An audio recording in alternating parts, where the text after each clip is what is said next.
Le Parlement nigérian donne son aval relatif à la requête introduite par le président Bola Ahmed Tinubu, l'autorisant à déployer les troupes nigérianes dans le cadre de la force militaire en attente de la CEDEAO pour sécuriser le Bénin et sa capitale.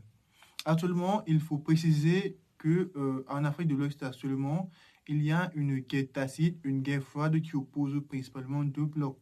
D'un côté, nous avons l'AES et de l'autre côté, nous avons la CEDEAO. En décembre dernier, le général nigérian Abdourahmane Tiani, président de la République d'ailleurs, avait accusé la France de financer des bases militaires au Nigeria et au Bénin pour déstabiliser le Niger.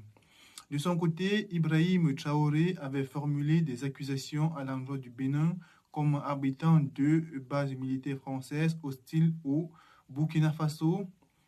Il est certes vrai que le Nigeria partage 700 km de frontière avec le Bénin et porte une responsabilité régionale assez colossale, et une éventuelle déstabilisation du Bénin aurait des conséquences fâcheuses sur le Nigeria,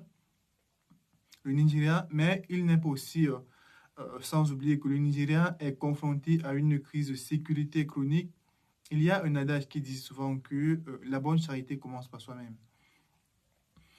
Et pourquoi est-ce que le Nigeria n'éradique pas d'abord le terrorisme qui s'est érigé en maître au nord du Nigeria avant de s'attaquer au problème de la sécurité et de la stabilité au Bénin? Il y a quelques semaines de cela, Donald Trump, le président américain, menaçait de bombarder le Nigeria si, par exemple, si le gouvernement ne faisait rien pour empêcher les groupes terroristes en raison des exactions qui avaient pris des proportions faramineuses. On se rappelle des kidnappings de masse qui ont sévi pendant plusieurs jours au nord du Nigeria. On se rappelle également des écoles qui ont dû fermer en raison de l'insécurité qui était tellement chronique.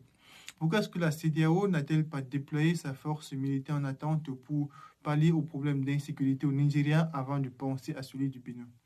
Et s'agissant même du Bénin, nous avons vu par exemple le coup d'État qui s'est passé en Gambie. La même énergie, la version n'a pas été la même que celui au Bénin. Qu'est-ce que le Bénin représente en termes de poids stratégique dans l'espace CEDEAO, vu que cela nous inquiète vraiment?